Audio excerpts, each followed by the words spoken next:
Hi welcome to Shri Mallika's kitchen. ఈ ఛానల్ని ఆదరించిన ప్రతి ఒక్కరికి మా హృదయపూర్వక నమస్కారములు. ఇవాళ చాలా మంచి రెసిపీతో మీ ముందుకు వచ్చాను. చాలా బాగుందండి. చాలా మంచి టేస్టీతో చేపల పులుసు చేశానండి. చాలా బాగుంది. ఇది ఎలా అంటే మన పెద్దవాళ్ళ కాలంలో నాటిది. చాలా రుచిగా ఉందండి. అది ఇప్పుడు కూడా చాలా వరకు పల్లెటూరులో ఈ టైప్లో చేస్తుంటారు. రుచి మాత్రం చాలా బాగుంటుంది. ఆ కూర చేస్తున్నప్పుడు స్మెల్ కూడా సూపర్గా ఉంటుంది.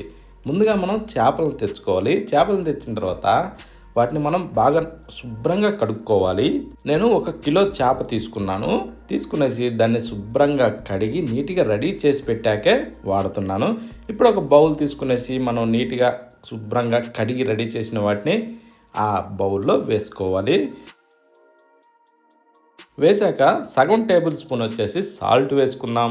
ఆ తర్వాత చిటికెడు పసుపు కూడా వేసుకుందాం. ఈ రెండు వేసాక ఇప్పుడు మనం ఏం చేద్దామంటే ఈ చేప ముక్కల్ని బాగా కలుపుకోవాలండి.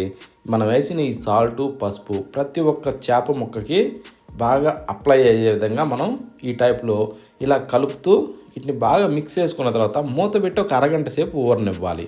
పక్కన పెట్టి మిక్సీ జారీ తీసుకునేసి అందులో ఒక 3 పచ్చిమిరపకాయలు, 2 ఇంచుల అల్లం, వెల్లుల్లి గడ్డ అందులో వేసేసి 1 టేబుల్ స్పూన్ ధనియాలు వేసుకొని జీలకర్ర కూడా ఒక సగం టేబుల్ స్పూన్ వేసుకొని ఇప్పుడు మెత్తగా పొడి కొట్టుకోవాలి. దీంట్లో ఏంటంటే నీళ్లు పోయకుండా మనకి ఈ టైప్లో పొడి కొట్టుకోవాలండి. ఇప్పుడు దీన్ని పక్కన పెట్టేసి స్టవ్ మీద ఒక బౌల్ పెట్టుకుందాం. బౌల్ పెట్టుకునేసి అందులో పచ్చి చింతకాయల్ని తీసుకుందాం. అవిటిని తెచ్చాక శుభ్రంగా కడిగి పైన ఉన్న నారలు ఒలిసి ఈ టైప్లో రెడీ చేశాక ఇప్పుడు ఆ బౌల్లో వేసుకుందాం. వేసాక ఇప్పుడు మనం ఏం చేద్దామంటే కొన్ని నీళ్లు పోద్దాం. అంటే మనం వేసిన ఈ చింతకాయలు మునిగేంత వరకు నీళ్లు పోసుకుందాం. నీళ్లు పోసిన తర్వాత ఇప్పుడు మనం ఏం చేద్దామంటే వీటిని బాగా ఉడకనివ్వాలండి. ఓకేనా. ఈ చింతకాయలు ఏంటంటే మీద పొక్కులు ఊడొచ్చేదాకా మనం బాగా మెత్తగా అయ్యేదాకా వీటిని ఉడకనివ్వాలి.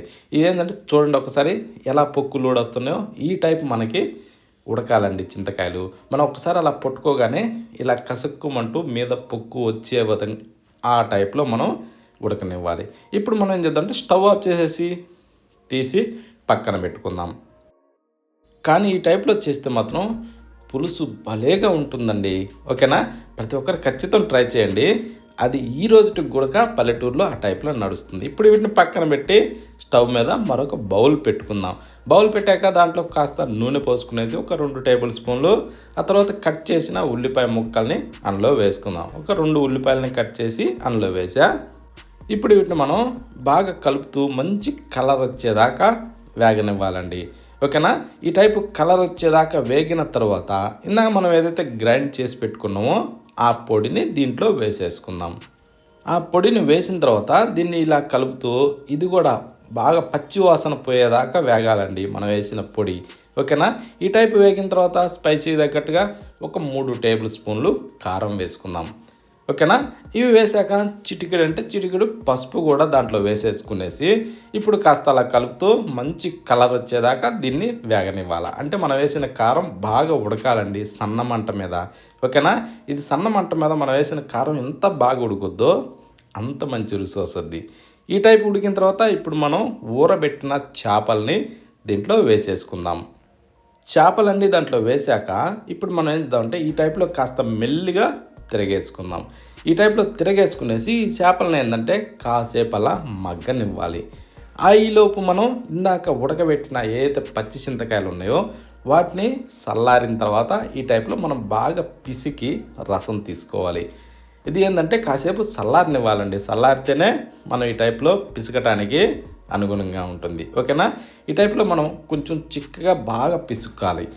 చూడండి ఒక్కసారి మనం చేత్తో ఇలా అనగానే నుజ్జు అయిపోద్దండి. ఈ టైప్లో పిట్టంతా ఎలా వచ్చేస్తుందో చూశారు కదా. ఇలా ఇదంతా దాంట్లో పడకుండా ఉండటానికి ఇలా జాలి సహాయం తీసుకుంటే చాలా బాగుంటుందండి. ఒక పీస్ కానీ తొలక కానీ ఏది పడకుండా శుభ్రంగా మనకు కావాల్సిన రసం మాత్రమే వస్తుంది. ఓకేనా. ఈ టైప్లో మనం రసాన్ని మొత్తాన్ని ఒక బౌల్లోకి తీసుకుందాం. అది ఎలా అంటే మనకు పులుసు ఎంత అవసరమో అంత రసం మాత్రమే తీసుకునేసి ఈ కూరలో పోసుకుందాం. ఎక్కువ పులుపు కావాలనుకున్న వాళ్ళు మరొకసారి కూడా దాన్ని అలా కలుపుకునేసి రసం తీసుకోవచ్చు. కొంచెం తక్కువ పులుపు తినేటోళ్ళు మాత్రం కొద్దిగా ఒక్కసారిగా సరిపోతుంది. తర్వాత రుచి సరిపడా సాల్ట్ వేసుకునేసి దాంట్లోనే కొద్ది నీళ్లు పోసేసి మనకి ఎన్ని కావాలో అన్ని నీళ్లు ఇందులో పోసుకోవచ్చు. ఇప్పుడు కాస్త అలా ఒక్కసారి ఇలా తిప్పుకునేసి ఇప్పుడు మనం ఏంటంటే మూత పెట్టి దీన్ని బాగా ఉడకనివ్వాలండి. మన చేప ముక్క బాగా ఉడికి పులుసు చిక్కబడేదాకా ఈ టైప్లో ఉడకనివ్వాలి. అది ఎలా అంటే మధ్య మధ్యలో ఒక్కోసారి అలా తిప్పి చూసుకుంటూ ఉండాలండి, ఓకేనా, అడుగంటుకోకుండా. ఈ టైప్లో ఉడుకుతుంటే వచ్చే స్మెల్లును బట్టే మనకు అర్థమైపోద్దండి, ఓకేనా. ఇప్పుడు మీదకించి కాస్త అలా కొత్తిమీరను చల్లేసుకునేసి ఒక్కసారి తిప్పుకునేసి ఇప్పుడు చేప ముక్క ఎలా ఉడికింది, పులుసు ఎలా చిక్కబడింది అన్నది ఒక్కసారి టెస్ట్ చేసి చూసుకుందాం. దాన్ని బట్టి మనం స్టవ్ ఆఫ్ చేసుకోవచ్చు. చేప ముక్క బాగా ఉడికినప్పుడు మనం చేత్తో అలా అనగానే ఇలా వచ్చేస్తుందండి, ఓకేనా. ఇప్పుడు సూపర్గా ఉడికిందని మనకు అర్థమైపోద్ది.